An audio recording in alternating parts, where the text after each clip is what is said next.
Hello everybody and welcome back to Simon's Order Academy. Today we're going to be talking about a tournament that I played on the weekend called Blades and Blood up at the Games Workshop official store in Brisbane. Thank you once again to all of my patrons. You guys are the reason why I make these videos, and all the people that don't join the Patreon can thank you guys for the fact that these come out on a fairly weekly basis at the moment. It's due to you guys. And we have a new patron this week, Johan Lundström, who is from outside of Helsingborg. We had a little bit of discussion where he's from Sweden, if for you Americans that don't know where things are. And just, more people coming on board and supporting my content, which is really nice of you, and I appreciate it. It allows me to buy nice things like this beautiful microphone that I'm speaking into, or it allows me to buy nice tokens for my city's armies, which I'm going to be revealing to you guys very, very, very soon. So, tournament overview. So very similar to the one that I played 2 weeks ago. So it was a 3-round tournament, all in one day. Round 1 was survival of the fittest. Round 2, marking territory, or revised knife to the heart as we know it. And then round 3 was feral foray. So using win, draw, loss system with points differential breaking ties, 3-hour rounds. So last tournament we had 2.5-hour rounds, and it wasn't enough. And so we increased it to 3 rounds for this time, and it seems to have worked well because I think a lot of people were finishing their games. Again, it was at the GW Championship store, so played on Realm of Battle boards with tape to the sides. So we're playing on basically 5x4 boards, but obviously you then during the game bring everything forward like deployment 2 inches, so that you know that's the actual 44x60 distance. Lots of pretty terrain, as you'll see in the video, same as last time that we played there. The terrain is always beautiful. And there's some weighting as well applied to sports and painting scores, so that all factors into the final result. So this is the list that I took. So Living City, Grand Strategy is Sever the Head, which is kill all your opponent's heroes, and the Triumph was Inspired. So starting off, Nomad Prince as the general with the command trait Iron Oak Artisan, which gives him a 2s to wound on his melee weapon, and a 2+ armor save base, which is really, really strong, and I'm a big fan of that. The Battle Mage is from Gur. He's got Iron Oak Skin, which I think was a mistake. I think I should have gone with Life Surge on him, but I went with Iron Oak Skin anyway, which is -1 to wound. He was the Adjutant. There was an Anointed on Frostheart Phoenix with my favourite combination, the Arcane Tome and the Flaming Weapon spell. And then the final character was Andrasted, the Celestial Spear. So she's the new Stormcast character from Dominion, and the reason why I included her in this list is because she's got a 18-inch range spear that she can throw, and in Living City, obviously, strike and fade away. You can do a ranged attack and then spend a CP to move, and she's got a 12-inch move with fly, which is actually quite decent, and so she can come on from the side of the board 9 inches away from something, throw her spear, kill 1 or 2 models, reposition 12 inches, and then make that 3-inch charge most of the time. Battle line is Sisters of the Watch. There's 30 of them. They are battle line because the Nomad Prince is the general. You got 2 10s of Free Guild Guard, just making up the rest of the battle line requirement. A unit of 3 Annihilators and a Celestial Hurricanum. So this army only had Battle Regiment as the core battalion, and as a result was 2-drop. And so the reasoning behind that is because I'm seeing a lot of it's very strong to be able to choose to take the first or second turn, and especially when you get to deploy and then make the call about who goes first, you are playing a reactive game. Anyway, I don't need to go into it too much. People know the concept of a 1-drop, but this is really strong, and it allowed me to win probably 2 of my 3 games on the weekend just by choosing who went first. And so it's actually changed my mind about list construction from now on. Previously I was like going hard into Warlord and trying to get an extra artifact, but I don't think that that's the way to play in 3rd edition. I think you want to, the old adage from 2nd edition has come through. You want to drop as low as you can so that you can get the choice of going first or second. And yeah, so 1970, good bid for Triumph, which is +1 to wound, which is important on those the 30 Sisters of the Watch with their 60 shots. The general idea of this is that you have, the Anointed and Frostheart Phoenix basically push up through the middle, and then on one side of the battlefield you have the 30 Sisters of the Watch and the Celestial Hurricanum come on, and then the other side of the battlefield you'd have Indrasta and the Annihilators. So the Annihilators didn't do a whole lot. I wasn't that big a fan of them. They did some work in game 2, which we'll get to when we get there, but game 1 and game 3 really didn't do a whole lot. I think they have a better spot just in basic Stormcast, because they can drop from the sky anywhere on the board, which I think is where their strength lies. But all in all, I think it's a strong list, and I've got some changes that I would make at the end, but I'll go over those when we get to that. So round 1, I got paired into Matt Gammy, who was running, he always runs Blades of Corn, similarly to how I basically always run cities. He's always championing Blades of Corn. So Survival of the Fittest, so as you can see, it's this kind of diagonal deployment with kind of stepped territories, which is interesting. And then it's basically score 1, score 2, score more. So it's, it's an interesting scenario. It's also the one that's got the Predator units, and so we had basically, he had his Bloodthirster and his 2 units of Skull Crushers as his Predator units, and I had the Anointed on Frostheart, I had Indrasta, and I had the 30 Sisters of the Watch. So yeah, that was I actually quite like that. It gives you an extra few victory points if you can kill off Predator units with a Predator unit. So I quite like that. His list: 2 Slaughter Priests, a Bloodsecrator, a Bloodstoker, a Bloodthirster, Insensate Rage. That's the Boom Thirst, the one that does mortal wounds in a bubble. 1x20 Blood Warriors, that big blob that you can see in the middle. 2x10 Blood Reavers, so one was at the very back of the top left corner of the board from the camera shot to zone out the backfield. The other one was on the left hand side that you can see here, that we're kind of pushing to that left hand side objective. So the strength of my list into this scenario, I feel, was that I could basically go hard to one flank and then hold the other side with the Frostheart. And so, as you can see with my deployment, I've made the obvious decision that I'm not going for that center objective. I'm leaving it at the start of the game. And the Frostheart was going to have to do some work, and he was going to have to tie up some units. And I knew that because I chose to go first, I'm subjected myself potentially to the double. But the thought process behind that was basically that if I didn't get onto those objectives early, he would get onto them and sit on them, and it'd be hard to take him off them. And so I basically made the call early and chose to go first so that I could get onto those objectives and get score 1, score 2, score more, and get ahead in the victory points race early. And then I didn't choose him as my objective for the first turn. I can't remember exactly what I chose. I think I chose Killer Battle Line and selected the 10 Blood Reavers on the left, or something like that. Or maybe it was capture 2 objectives. It was one of those things, but it wasn't kill the Bloodthirster. But Matt chose to put Finest Hour on the Bloodthirster anyway in the first turn, which was huge. Because it means that he's got +1 armor save, and he's then going to be saving on 3s instead of 4s, just with the +1 armor save. So really, really strong, really important. And so this is the picture at the end of turn 1. You can see that the Frostheart Phoenix has done what I obviously thought, what I wanted him to do. He's flown up the right hand side of the board, tied up both units of Skull Crusher, so there's not getting any charges off. And he's got, they've got 3s. They've got 7 attacks, I think, per model. 3s and 3s, Ren 0, 1 damage. And so I think that the Frostheart can tank basically 2 of those units going into him.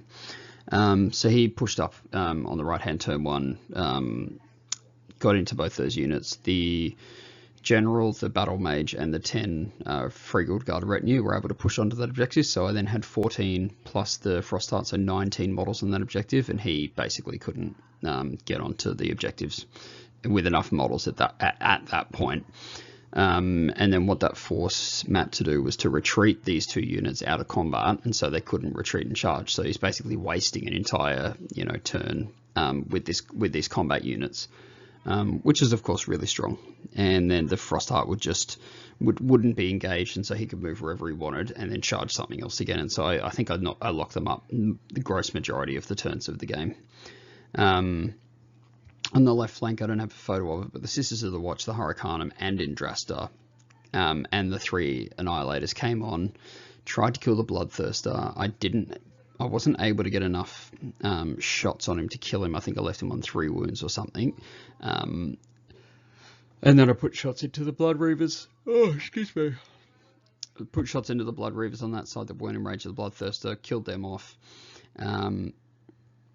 And then basically I didn't kill the Bloodthirster. Indrasta went into him. There's a photo on my Twitter of that one. Twitter? Maybe it was on Facebook. Anyway, Indrasta versus the Bloodthirster was huge. She takes him down to max wounds, and so he was only doing 3 or 4 attacks. And so she didn't die to the Bloodthirster. She was quite good over that side, and it allowed me the next turn to basically just take him off. Sorry, he retreated out with a Bloodthirster, which I don't think you should be allowed to do, but he did. And then I was able to kill him with shooting to turn 2 because I didn't get doubled. I won the priority and chose to go first again. What this did was it forced Matt to push his unit of Blood Warriors towards the bottom objective to take me off it, because if he just went to the middle, then I would have had free reign of the board and I would have pushed up towards him and probably had a bit too much board presence for him to do anything with it. And basically what that meant was that when the Blood Warriors came in, they got onto that objective down the bottom and tried to take it off me. Didn't have enough numbers, and then I removed them with the Sisters of the Watch the next turn. So really strong. Second turn from me. In the second turn, I think the Frostheart killed the Bloodsecrator and tied up another unit of Skull Crushers, and then the Nomad Prince of the 2-up save went into the Blood Crushers at the top, and again nothing happened because he has a 2-up save. So he was really good. Matt then won the turn 3 priority and decided to give it to me so that I couldn't take away the center objective and kind of split his forces in 2.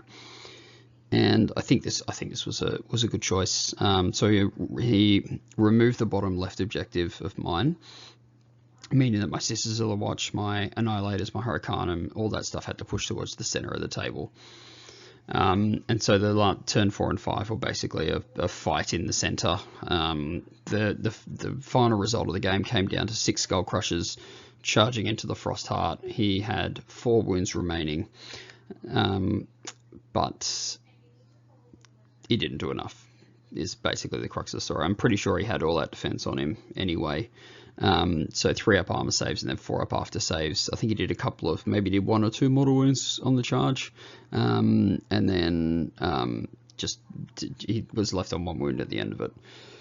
And that turn, his objective was slay the Warlord or bring it down, one of the 2. I can't remember which one it was. And so if he did it, he would have gotten that. He would have killed a monster. He would have gotten the middle objective for hold 1, hold 2, hold more, just like all these things would have kind of tied up.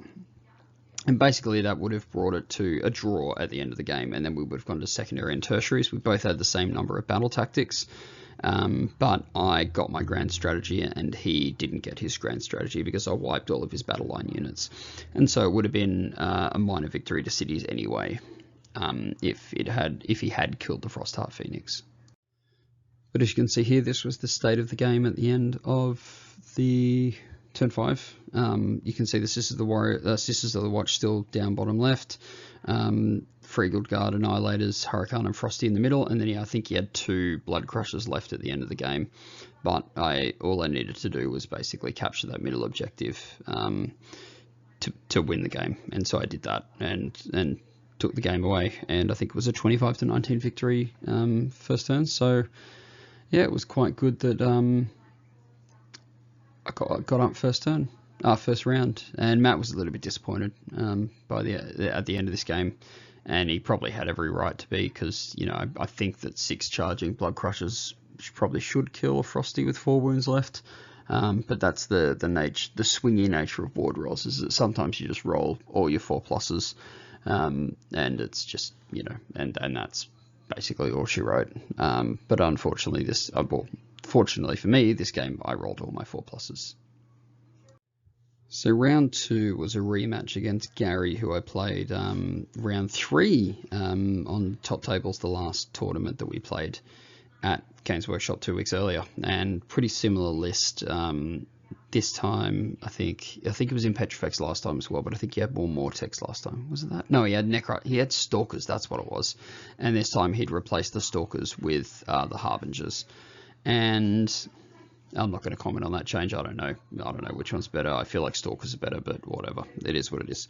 So he had Nagash, he had the Liege Cavalos, 1x20 Mortec Guard, 2x5 Death Riders, and 2 Morghast Harbingers with halberds. And a big part of why I designed the list as I did was so that I could beat things like Nagash, Archeon, Be'lakor, all that kind of stuff. As you can see, his deployment, Nagash is front and center. Everything's kind of zoning out at the back so that I couldn't fit any models back there. And at this point, I basically... Oh, excuse me. Sorry, it's 7 o'clock at night. Apparently, I'm really tired at that time. Gary deployed really well, and it essentially meant that because I had less drops than him, I had to let him go first. Because the whole point of my list is to hit Nagash with multiple shooting attacks the first opportunity you get, and I wasn't going to get enough of an opportunity this turn, and I don't like Nagash charging at my Sisters of the Watch, and so I basically let him go first and come into me. And so that's what he did. So you can see here that he's kind of pushed up quite aggressively into the middle of the board.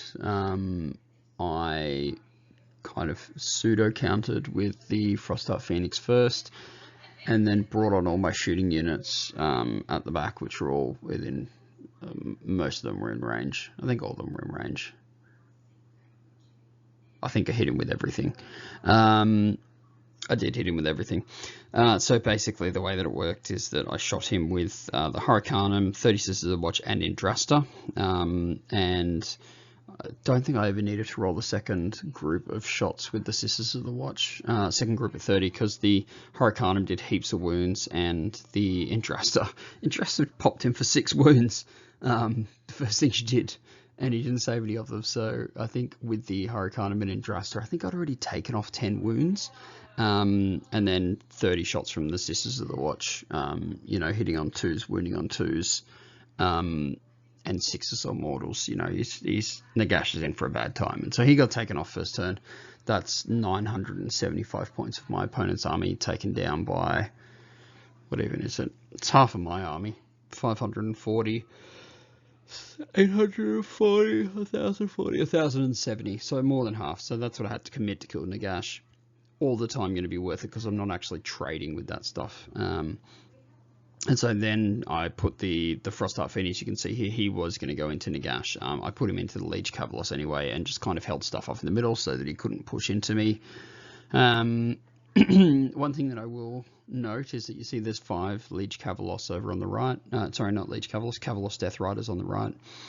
They pushed up towards my units and basically charged my screen of Free Guild Guard that were in front of the Sisters of the Watch, and so I unleashed hell with with them, and because there wasn't an enemy unit within 3 inches, they get 2 shots each, and at -1, because the Hurricane was there, they're still hitting on 3s.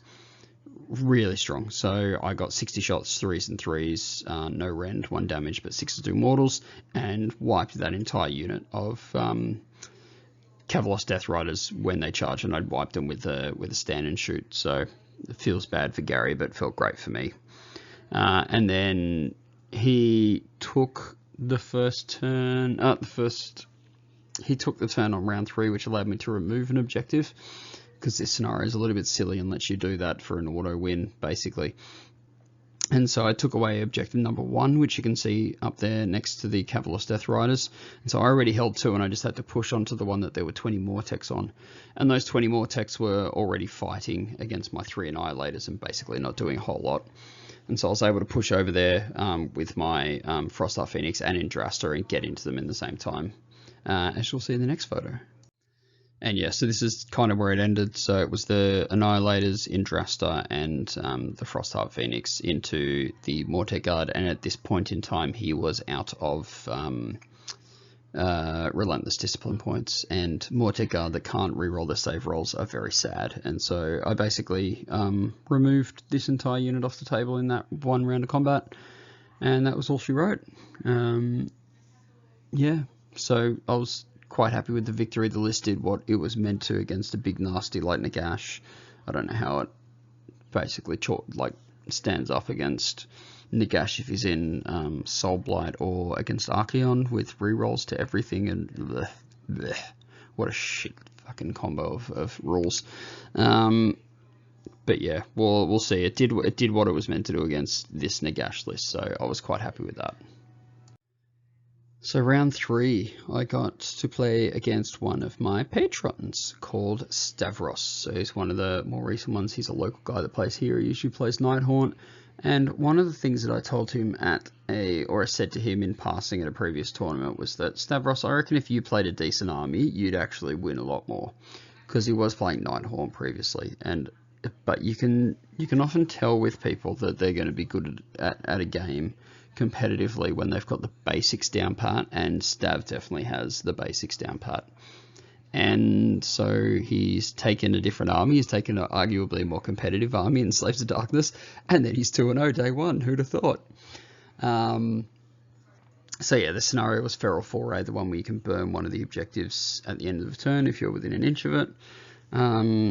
And Stavros was playing Slaves to Darkness into Spoilers, which is the one where the Khorne Demon Prince gets a 5+ after save and other stuff.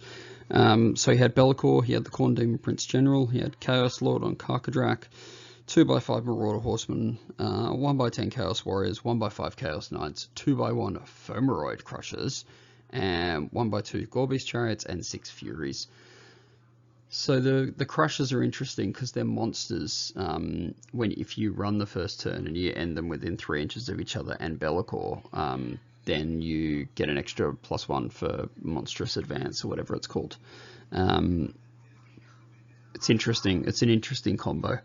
I really hate Be'lakor. I don't think I can express enough how much his ability, I think, is just the biggest MPE in the entire game. But it is what it is, and the point of this list was actually playing around that. So I brought on my Shadow Warriors on the left flank, took off his 5 Marauder Horsemen there. I brought on Indrasta and the Frostheart Phoenix on the right hand. Actually, I should say that I kept the Frostheart Phoenix off the board this turn, this game, because I didn't want him to get Be'lakor. I wanted to be able to bring him on from the side and attempt to charge him. He failed his charge for whatever it's worth, but he still, he was still off the board and not able to be Be'lakor, which was big. And so Indrasta killed, I think, 3 of the horse riders on that side, and then repositioned and charged, killed the other ones, and then took that objective. So that was an early kind of victory to me. Turn 1, I couldn't burn it because you can only burn from turn 2 onwards. But that was a really good play, because as you can see, he's quite heavily weighted his army in the middle and to that left flank objective with the 10 Chaos Warriors on it, whereas the right one was relatively kind of uncovered. That's not the word what I'm looking for. Essentially, there's less things on that right hand side objective, so that's the one that I pushed for, because I could see in his, if you can look at this screen here, you can see in his deployment there's so many more things on the left-hand side of the battlefield than there are on the right-hand side. He's got Be'lakor and 5 Marauder Horses on the right. Everything else is basically center on the left.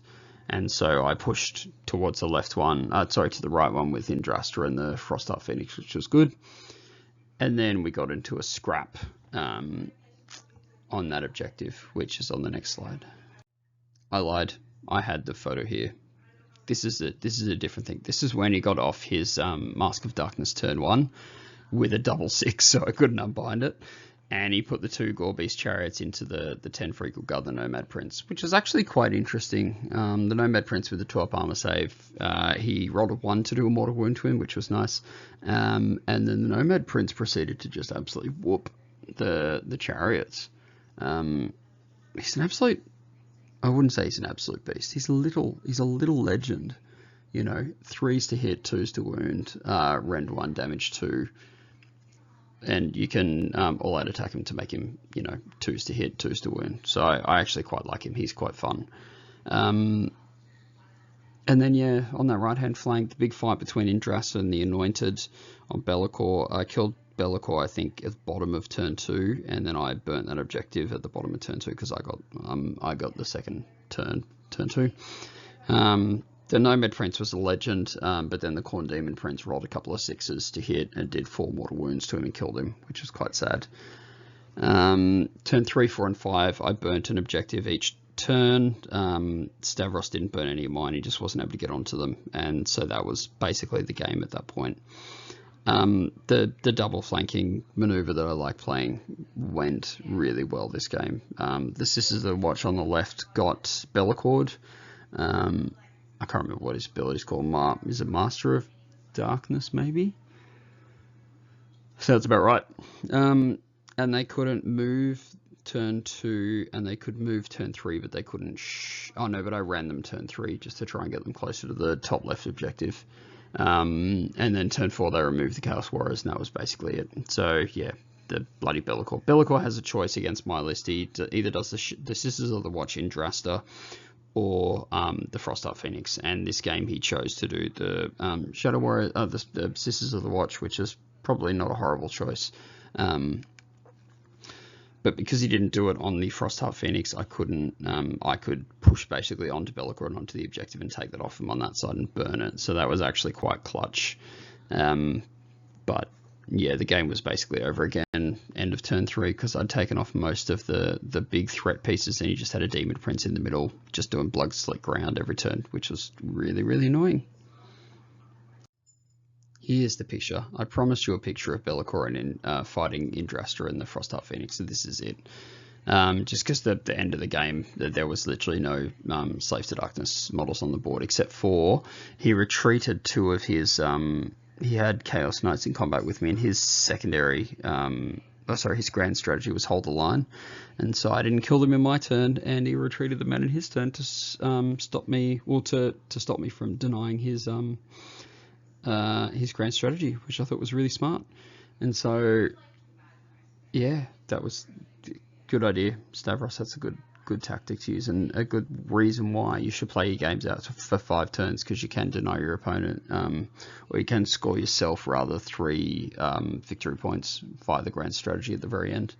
But yeah, that was basically the day. There were 2 of us on 3-0, and apparently I got more sports votes, which I don't really believe, but you know, I'll take it.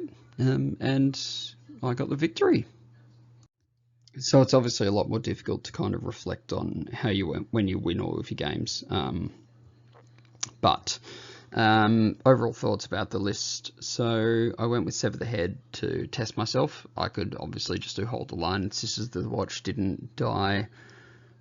I don't even know if I lost any, to be honest. I think maybe I lost 1 or 2. But I don't think the Sisters of the Watch never died, and it never came close to dying in any of the games. So that's the easy one. But I took Sever the Head because I wanted to see if I could achieve it every game. And I could, and I did. And so it's just a little thing that I'm working on in my head. With future tournaments that I run, because I am a TO for a fairly large event in Queensland once a year. And I'm thinking of making people choose a different grand strategy every game for the 5 rounds of the tournament. And so this was kind of part of seeing if there were other legitimate grand strategies that you can use for each game. And so I think that they are. Anyway, we'll talk about that later. The list did exactly what I wanted it to, which is perfect, because when I go to plan a list in the beginning, I have 1,000 thoughts going through my mind, but I have one thing that I want a list to do, and what I wanted this one to do was have 2 kind of flanks that have the Frostheart going out the middle, have the 2 flanks of things coming on that can basically deal with the flanks, and then push into the middle and support the Frostheart. Being 2-drop, absolutely clutch. Being 1-drop would be better, but you can't take 3 heroes and be 1-drop. So that was the problem. So you can't take 4 heroes and be 1-drop, which was the problem. Which is fine. 2-drop was enough for me basically in this game, and allows me choice of turn for 3 out of the 3 games that we've played. So really good. The Anointed on Frosty still amazing with Arcane Tome Flaming Weapons. G-Dub still haven't clarified if it's legal, so at the moment I'm playing it as if it's legal. If it's not, I still think that it's probably worth it, and instead of casting Flaming Weapons on himself, he just casts Mystic Shield on himself, so I don't think he'll change too much, even if they did FAQ it so that you couldn't do that anymore. The Annihilators, so as I said earlier, they weren't great in the army. Game 1 they did literally nothing. Game 2 they held up the Mortek Guard and killed a few of them, and one of them died. The thought was that they would be close to Indrasta and they would come on as part of her flanking movement, and so if any of them died she could bring one back, but that just didn't really eventuate, and so I think that their strength is the ability to drop them in the middle of the table, do mortals to multiple units and maximize those mortals, and then you're in the middle of the table, so your 4-inch movement isn't as much of a detriment as it is in Living City, where you have to come on 6 inches from the table side. So we'll come back to the revised list, but basically the Annihilators go, a unit of Free Guild Guard go, and I think you get Ironbreakers in. So yeah, the list performed very well in the current meta. I think I hit, obviously not Gammy's list, I don't think you're going to hit a lot of Blades of Khorne in the meta. I think you probably should, because they, to me, they seem quite strong, and he seems convinced that they're quite strong in the meta, and he's a good player, and so I trust him. But it also hit Nagash in OBR, and it hit, and you know, Gary said that nobody's killed Nagash in, I think he played like 10 games of Age of Sigmar so far, and I took him down, you know, in 1 round, so that was a bit of a surprise to Gary. But and then I hit Be'lakor in Slaves to Darkness, and I think you're going to see a lot of Slaves to Darkness in 3rd edition as well. So I think it played well into some elements of the current meta, but I think it definitely needs more testing to see how it would go into the big bads of the meta. And that's it. Thank you everyone for watching or listening or whatever you're doing. Some people listen to these while they paint, so I don't know why you'd listen to my voice. It's a little bit grating in my personal opinion. But thanks for all coming and listening, and you know, just basically fulfilling my narcissism that people care about what I say. I will be posting a battle report again. Our COVID restrictions have kind of let off, and my working arrangement at the moment has become better. So I went from being like an emergency doctor to now doing general practice, which means no more afternoons, no more nights, no more anything except for Monday to Friday, which is great, and also Wednesdays off, which is good. So I'll be playing a game. Potentially, there are 2 lists that I'm considering to play against Zench with what's his name, Kairos, against Corey. I don't even know how to say it. Papiniemi. Anyway, he's one of the best players in Australia. He's the current default master, because we weren't able to run masters this year. So he's going to be running Zench. I'm either going to be running a modified version of this Living City list, or I'm going to be running a Tempest list with Iron Drakes and an Ironclad with Thunderers. I haven't decided which one yet. It's going to be one of them. It's going to be a great battle report, and we're going to record it. So I'm really looking forward to that one, and I hope you're all keen for it too. But otherwise, I will speak to you all next week.